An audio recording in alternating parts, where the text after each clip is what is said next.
तो मध्य प्रदेश के स्वास्थ्य विभाग यानी कि एमपी हेल्थ डिपार्टमेंट की तरफ से एक लेटेस्ट दोस्तों इन्फॉर्मेशन आप कैंडिडेट्स के लिए आप पे रहेगी।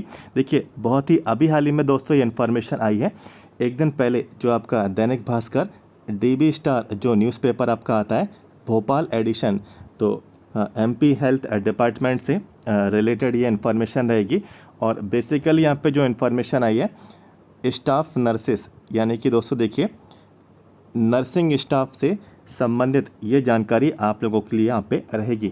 इसमें इन्फॉर्मेशन दोस्तों पॉजिटिव इस बार यहाँ पे नहीं है, ठीक है। एक नेगेटिव यहाँ पे न्यूज़ है जिनमें वैकेंसीज़ को, ठीक है, जिनमें कुछ वैकेंसीज़ को नर्सिंग स्टाफ की वैकेंसीज़ को ख़त्म करने, इनको क्लोज़ करने को लेकर दोस्तों यहाँ पे बात यहाँ पे की जा रही है।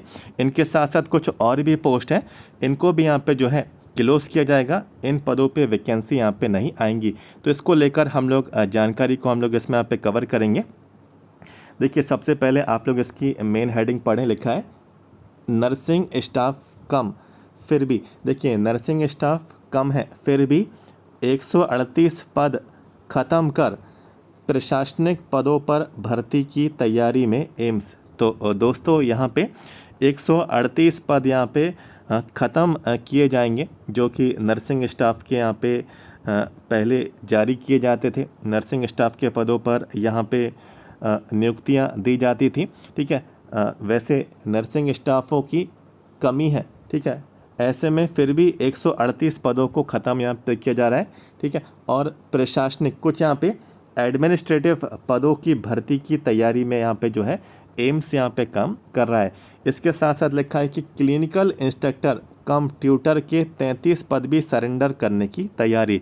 तो जो ट्यूटर जैसे पद रहते हैं तो इनमें करीब करीब ट्यूटर के 33 पद इनको भी यहाँ पे सरेंडर या फिर इनको क्लोज कर दिया जाएगा। आइए इन्फॉर्मेशन को हम लोग यहाँ पे पूरी रीड कर लेते हैं। ऐसा क्यों किया जा रहा है, क्या इसका यहाँ पे कारण है। लिखा है कि अखिल भारतीय आयुर्विज्ञान संस्थान भोपाल, तो एम्स भोपाल, ठीक है। तो एम्स भोपाल की दोस्तों ये बात कही जा रही है। एम्स भोपाल फिर विवादों में है। संस्थान जो है नर्सिंग कैडर के स्वीकृत पदों को सरेंडर करके प्रशासनिक व गैर चिकित्सकीय पदों का निर्माण कर रहा है। वहीं यहाँ 141 नर्सिंग पद वर्षों से खाली हैं जो हॉस्पिटल बेड की संख्या 960 के अनुसार रिक्त हैं, जबकि वर्तमान में एम्स में 1067 बेड यहाँ पे संचालित है। तो आप सभी को मालूम है कि कितने बेड्स पर, ठीक है, एक जो नियम रहता है कि कितने बेड्स पर कितने नर्सिंग स्टाफ यहाँ पे वर्क करेगा, ठीक है। तो इसका यहाँ पे कैलकुलेशन रहता है और ये बिल्कुल निर्धारित रहता है। तो ऐसे में जब नर्सिंग स्टाफ की कमी है, ठीक है, तो ऐसे में ये लोग जो है इन खाली पड़े हुए पदों को ना भरते हुए इन पोस्ट को करीब करीब जैसे कि आपको बताया जा रहा है कि 141 यहाँ पे पद यहाँ पे खाली पड़े, तो इनको ना भर के इनकी पोस्ट को यहाँ पे क्लोज यहाँ पे किया जा रहा है। ऐसे में एम्स यहाँ पे जो भोपाल है यहाँ से दोस्तों ये खबर आपके यहाँ पे निकल के आई है। आगे नेक्स्ट इन्फॉर्मेशन की ओर बढ़ते हैं। इसमें लिखा है कि भोपाल एम्स की ओर से मई 2024 में स्वास्थ्य मंत्रालय भारत सरकार को भेजे एक प्रस्ताव में सामने आया कि एम्स भोपाल प्रबंधन ने deputy nursing superintendent, tutor, clinical instructor, nursing officer और डिप्टी मेडिकल सुपरिटेंडेंट के 138 पदों को सरेंडर कर दिया। तो नर्सिंग के देखिए कितने सारे हैं, नर्सिंग सुपरिटेंडेंट भी है, नर्सिंग ऑफिसर भी है, ठीक है, और भी है इसमें डिप्टी मेडिकल सुपरिटेंडेंट, ठीक है, और क्लिनिकल इंस्ट्रक्टर, ये सभी पोस्ट इनको सरेंडर कर दिया गया। इसके बदले चीफ एडमिनिस्ट्रेटिव ऑफिसर जैसे 146 पदों को स्वीकृत किया गया। Deputy nursing superintendent, tutor, clinical instructor, nursing officer जैसे पदों का होना आवश्यक है, लेकिन एम्स ने इन्हें हटा दिया। कोई भी डिप्टी नर्सिंग सुपरिटेंडेंट पद पर प्रमोशन होकर ही जा सकता था। ऐसे में नर्सिंग कर्मचारियों का कहना है कि एम्स भोपाल में डिप्टी नर्सिंग सुपरिटेंडेंट पद ख़त्म करके नर्सिंग कर्मचारियों का करियर ही रोक दिया। तो ये जो पोस्ट थी डिप्टी नर्सिंग सुपरिटेंडेंट की, ये हायर लेवल की पोस्ट थी, ठीक है। इनमें प्रमोशन होता था और इस पोस्ट पर कैंडिडेट यहाँ पे काफ़ी सालों बाद डिप्टी नर्सिंग सुपरिटेंडेंट इस पद पे यहाँ पे पहुँचता था। तो अब इसके यहाँ पे पोस्ट को ख़त्म ही कर दिया। तो ऐसे में जो कर्मचारी हैं जो वहाँ पे कार्यरत हैं तो उनके करियर पर एक तरीके से रोक यहाँ पे लग गई कि वो अब यहाँ पे सीनियरिटी होंगी, ठीक है, जब वो अपना पोस्ट आगे उनकी और बढ़ेगी, उनका कार्यकाल और बढ़ेगा तो सीनियरिटी बढ़ेगी तो उनका पोस्ट भी यहाँ पे, पद भी यहाँ पे बढ़ना चाहिए। तो ऐसे में पद ही यहाँ पे जो है ख़त्म कर दिया, तो वो किस पद पे आगे नियुक्त होंगे तो ये बात की बात है, ठीक है, ये बाद में ही मालूम चलेगी, ठीक है। इसमें देखिए कुछ और इम्पोर्टेंट पॉइंट है, लिखा है 5 मरीजों पर 1 नर्स का नियम है, लेकिन यहाँ जनरल वार्ड में 8 पेशेंट पर 1 नर्स है, ठीक है।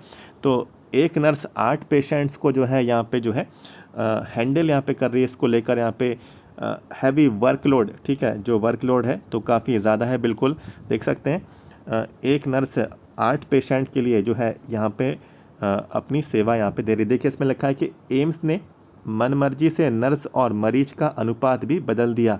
नियमों के अनुसार अस्पतालों में जनरल वार्ड में 5 मरीजों पर 1 नर्स और आईसीयू में 1 मरीज के लिए 1 नर्स होना चाहिए, लेकिन एम्स भोपाल में जनरल वार्ड में 8 मरीजों के लिए 1 और आईसीयू में 2 मरीजों के लिए 1 नर्स है। तो देखिए जनरल वार्ड जो है एम्स भोपाल का, इसमें यदि 8 पेशेंट है तो उनके लिए 1 नर्स यहाँ पे वर्क यहाँ पे कर रही, और आईसीयू है तो उसकी जगह 2 होने चाहिए, 2 की जगह 1 नर्सिंग स्टाफ यहाँ पे वर्क कर रहा है, लिखा है। जबकि एम्स दिल्ली और अन्य बड़े स्वास्थ्य संस्थानों में ऐसी स्थिति नहीं है। नर्सिंग विभाग को संस्था की जो वेबसाइट है उस पर मान्यता नहीं दी है, भत्ते और 2 साल की स्टडी लीव भी नहीं दी जा रही। वहीं कॉलेज ऑफ नर्सिंग में क्लिनिकल इंस्ट्रक्टर कम ट्यूटर और प्रिंसिपल के 33 पद वर्षों से खाली है। एम्स भोपाल प्रशासन ने इसी साल 33 पदों को सरेंडर करने मंत्रालय को प्रपोजल भेजा है। इसके बाद देखिए जो एमएस है एम्स के, तो लिखा है खाली पदों के लिए भर्ती परीक्षा होती है। तो लिखा है कि सभी एम्स में अलग अलग अनुपात नर्सिंग स्टाफ का होता है। नर्सिंग स्टाफ के लिए एग्ज़ाम होता है, पूरी प्रक्रिया के बाद ही पदों पर भर्ती होती है। वही deputy nursing superintendent, tutor, clinical instructor, nursing officer और डिप्टी मेडिकल सुपरिटेंडेंट के कुल 138 पदों को सरेंडर करने के लिए जानकारी नहीं है। एमएस बोल रहे हैं जो कि एम्स के अंतर्गत है, ठीक है। तो बिल्कुल ये खबर है, और ये खबर थोड़ी नेगेटिव भी है, ठीक है, उन कैंडिडेट्स के लिए जो नर्सिंग के क्षेत्र में अपना भविष्य यहाँ पे देखते हैं।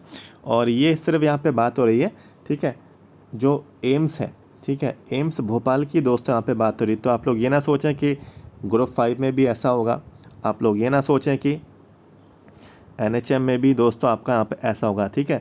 ग्रुप 5 में ऐसा नहीं होगा, एनएचएम में भी ऐसा नहीं होगा। ये सिर्फ एम्स भोपाल की यहाँ पे बात की जा रही है। एम्स का जो भी आपका मैटर है, ठीक है, स्वास्थ्य मंत्रालय भारत सरकार, government of India, health ministry के अंतर्गत आता है, और ये सेंट्रल गवर्नमेंट के अंतर्गत जो रूल्स एंड रेगुलेशन रहते हैं, तो ये पूरा मंत्रालय इस चीज़ को यहाँ पे हैंडल यहाँ पे करता है। तो जानकारी जो भी थी बिल्कुल आपके साथ मैंने कवर की। इन्फॉर्मेशन मिली हो तो आप लोग हमारे चैनल से आप लोग भी आगे भी आप लोग यहाँ पे जुड़े रहें। तो मिलते हैं दोस्तों आप लोगों से नेक्स्ट वीडियो में। Thank you so much.